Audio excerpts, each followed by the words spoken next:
Estamos por empezar el programa número 1 para todos los latinos en los Estados Unidos y para el mundo. Entretenimiento, noticias, gastronomía y más.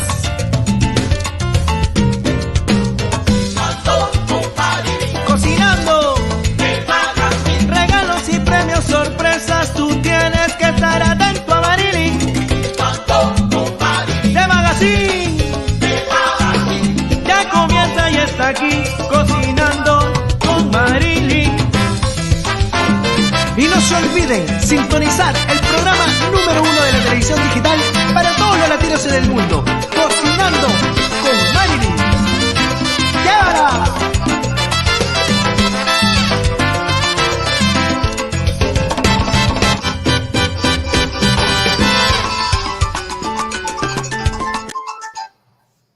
Y muy importante comenzar una tarde informando, pero un tema que siempre llevamos a nuestras casas, que es el tema de migración. Y qué más contar con nuestro querido y siempre bienvenido abogado de leyes, y realmente siempre buscando a las personas específicas para cada caso y con buenas noticias, doctor. Claro que sí, Ahmed. Buenas tardes, un placer estar con ustedes el día de hoy nuevamente. Sí, muy buenas noticias en el sentido para las personas que podrían aplicar al ajuste cubano por ser evidentemente ciudadanos cubanos. Así mismo es.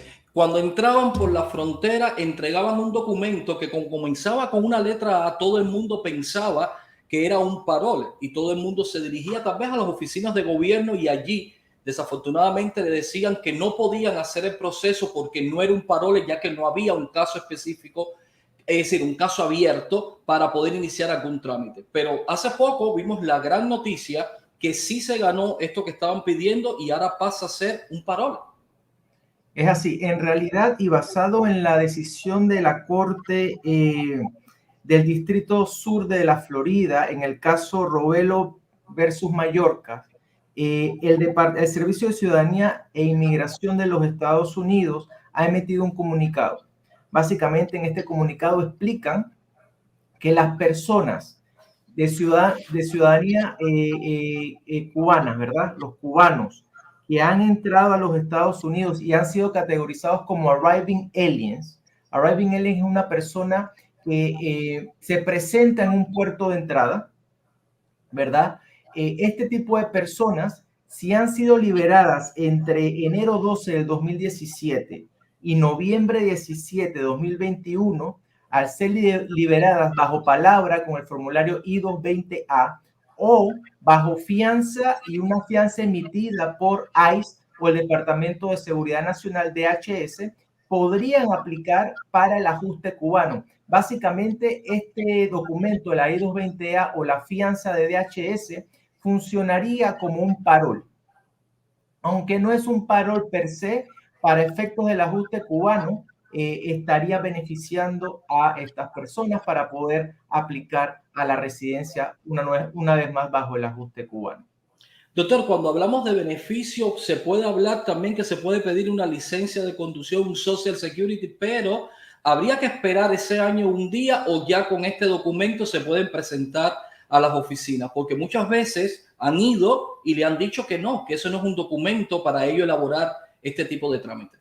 Normalmente las personas que han sido liberadas bajo palabra con una I-220A también son transferidos a inspecciones con inmigración, con ICE para ser más exacto. Estas personas con ese tipo de documentación pueden ir y pedir un permiso de trabajo para poder también pedir una licencia. Quiere decir que cualquier persona que ya tenga este documento lo puede ir a hacer y no hay que esperar al año y un día a la hora de presentar el asilo político. Correcto, no es asilo político, es para presentar el ajuste cubano. Y básicamente es así. Hay muchas vías para poder aplicar al permiso de trabajo, que a la postre puede dar también una residencia, una aplicación para licencia.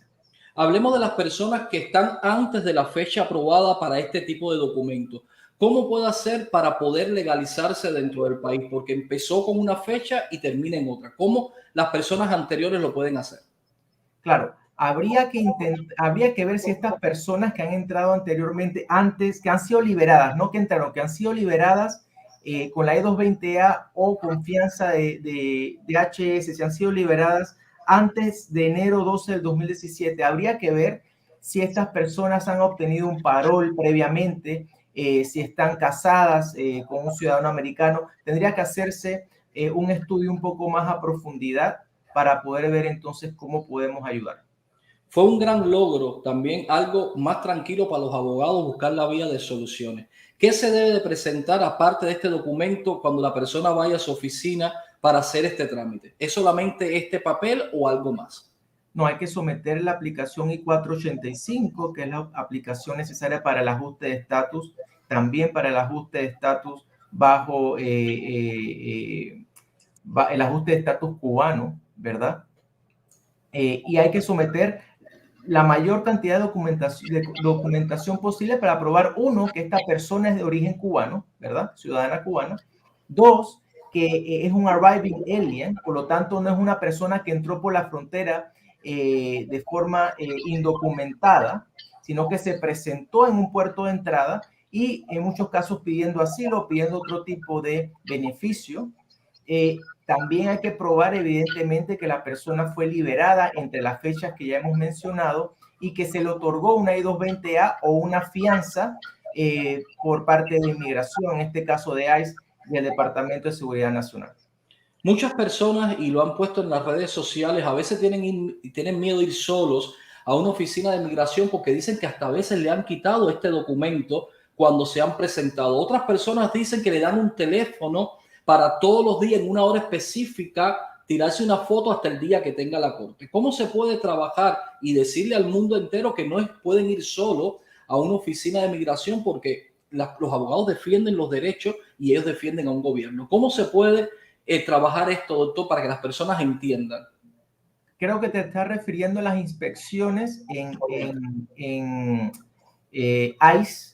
Normalmente estas personas que son liberadas son transferidas a que se tienen que inspeccionar cada cierto tiempo para asegurarse que no sean, que están viviendo en los lugares donde han dicho que van a estar viviendo, para evitar que sean fugitivos, ¿verdad? Y se vayan a otros estados. Es importante que las personas que tengan que ir a estas inspecciones o alguna entrevista migratoria o a la corte, siempre busquen un buen consejo legal y estén representadas por un abogado de inmigración, porque estos temas pueden tornarse y pueden volverse muy complejos, ¿verdad? Más que todo en este momento donde la inmigración es un poco cambiante, donde salen nuevas regulaciones casi que todos los días, diría yo, es importante poder buscar consejos de un abogado de inmigración que tenga experiencia y que esté al tanto de todo lo que está saliendo día tras día. Esta ley, doctor, no es para las personas que han evadido de una manera u otra no pasar y entregarse cuando entran por fronteras, ni los que entran por vía marítima. Es solamente las personas que han pasado por este puente o este camino fronterizo donde está migración americana. Bueno, arriving alien se define, y lo tengo en inglés, pero voy a tratar de traducirlo al español, como una persona que aplica para ser admitida o intenta venir a los Estados Unidos por medio de un puerto de entrada. Esa es una parte. O una persona extranjera que busca transitar por medio de los Estados Unidos, ¿verdad? O una persona que es intervenida en aguas internacionales y es traída a los Estados Unidos, ¿verdad? Entonces aplica para tres tipos de casos. Normalmente el más popular, por decirlo de alguna forma, es el de la persona que intenta pedir algún beneficio en un puerto de entrada. Doctor, existe, y esto ya fue aprobado, pero siempre hay algún juez por ahí que trata de bloquear muchas decisiones que a veces saca migración. ¿Puede existir el peligro que sea bloqueada esta decisión nueva de migración o es algo que puede ser ley y que no puede haber ningún juez que pueda frenar esta decisión? A ver, siempre existe el riesgo de que sea una decisión sea apelada. Todavía es un tanto temprano para saberlo, podría ocurrir sí, pero en estos momentos es importante aprovechar las regulaciones que tenemos, ¿verdad? Y estas nuevas normativas para intentar obtener el ajuste cubano para aquellas personas que antes de este tipo de directrices no hubieran podido aplicar al ajuste cubano porque no habían sido admitidos ni tampoco les habían otorgado un parol. En este caso, la I-220A o una decisión de fianza de DHS puede ayudar a que estas personas apliquen al ajuste cubano cuando antes no lo hubieran podido hacer. Doctor, hablemos de rumores. Sé que a veces hablar de los rumores no es tan bueno, pero es algo que está sonando mucho en las noticias y es algo que ojalá y muchos desearan que sí, otros que no. ¿Usted cree que pueda abrirse o reabrirse con más funcionarios lo que es la embajada americana en Cuba? Desafortunadamente, muchos cubanos a veces para presentar un trámite tienen que irse a un tercer país. Y eso era una complejidad muy grande porque tenía que pagar la salida, la entrada y ambos a veces. ¿Usted cree en su experiencia qué tan útil sería reabrir esta embajada americana que aún está cerrada para cualquier trámite migratorio? Sí, después de haber visto y escuchado al presidente Biden el día de ayer, él informó de su intención de reabrir la embajada de los Estados Unidos en La Habana, Cuba. Si esto llegase a ocurrir, evidentemente sería tremendamente beneficioso para esas personas que están en este momento tramitando visas de inmigrante o de no inmigrante para venir a los Estados Unidos, porque es cierto, en estos momentos estas personas tienen que entrevistarse en Guyana normalmente o en un tercer país. Evidentemente, del dicho al hecho hay mucho trecho, como se dice en mi país. Sí. Sin embargo, tenemos, pienso yo, suficientes indicios para estar positivos. Ahora hay que esperar que esto ocurra, todavía no ha ocurrido, pero por lo menos ya hemos sido informados de la voluntad del gobierno de los Estados Unidos. Una voluntad que realmente hace falta y separando a veces los temas políticos para que realmente la población, que es la más afectada, pueda resolver sus problemas.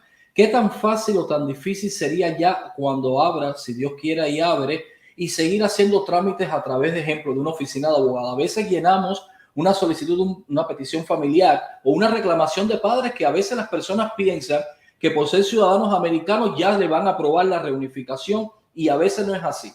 ¿Cómo se puede seguir contactando a un abogado ya para presentar un trámite en una oficina que apenas va a abrir y con nuevas directrices? Claro, bueno, y otro punto importante es que no es únicamente, por ejemplo, en una petición familiar, probar que hay esa relación familiar, sino también estudiar el caso de una forma más integral, en el sentido de revisar y estudiar el pasado migratorio de la persona, ¿verdad? Muchas personas ya tienen pasado migratorio o tienen un pasado donde se han cometido otro tipo de faltas, ¿verdad? Esto también podría afectar evidentemente una petición. Por lo tanto, al principio, me imagino yo que sería todo de una forma paulatina y gradual, hasta pues que se pueda llegar a esa normalidad que tanto esperamos. Doctor, vamos a hablar del proceso de cuando las personas tratan de cruzar y pisar ya lo que es el territorio para entregarse a estos oficiales.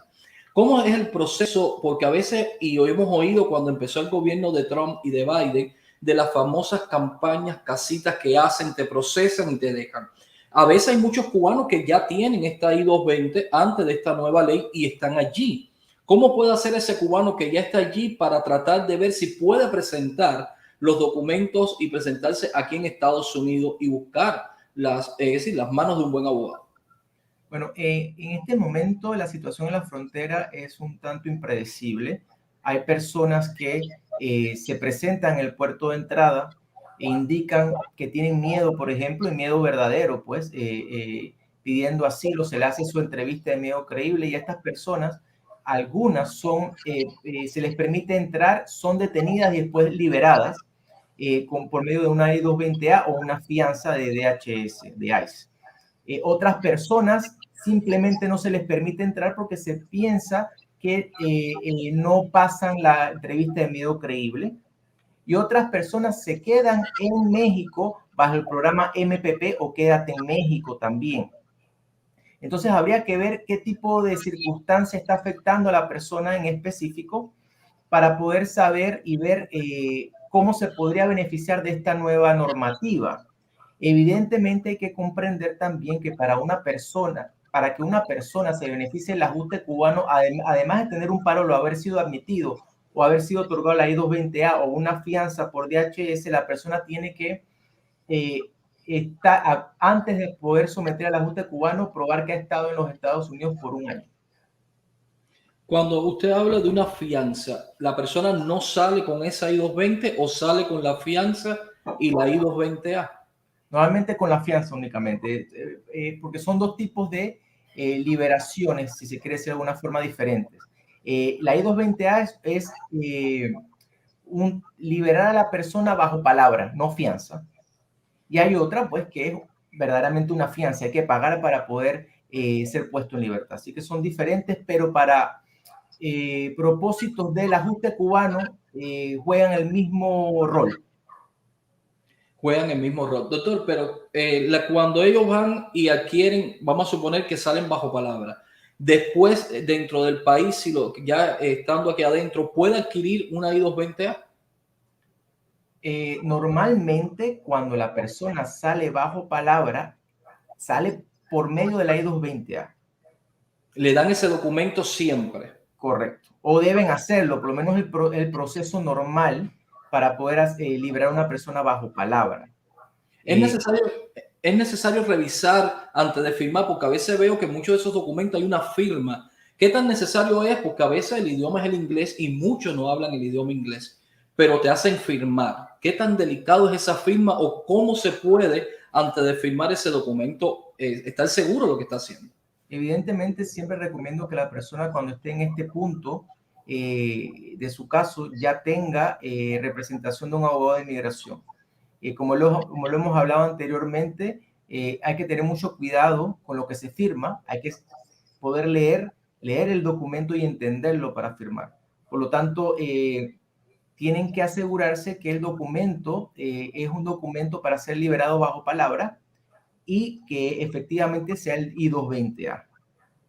Doctor, muchos abogados a veces salen en las redes sociales hablando de las ciudades más complicadas a la hora de presentar también una ley de ajuste cubano o un asilo político. ¿Qué tan real es o simplemente lo que hay que hacer es buscar un buen abogado y no tenerle miedo a la ciudad que está la persona viviendo? Porque a veces oímos que Texas es de lo peor para tal proceso, Florida es un poco más suave. ¿Qué tan real es o es que hay que buscar un buen representante de la ley para que, en primera, te quite ese miedo de estar o no estar en el lugar indicado?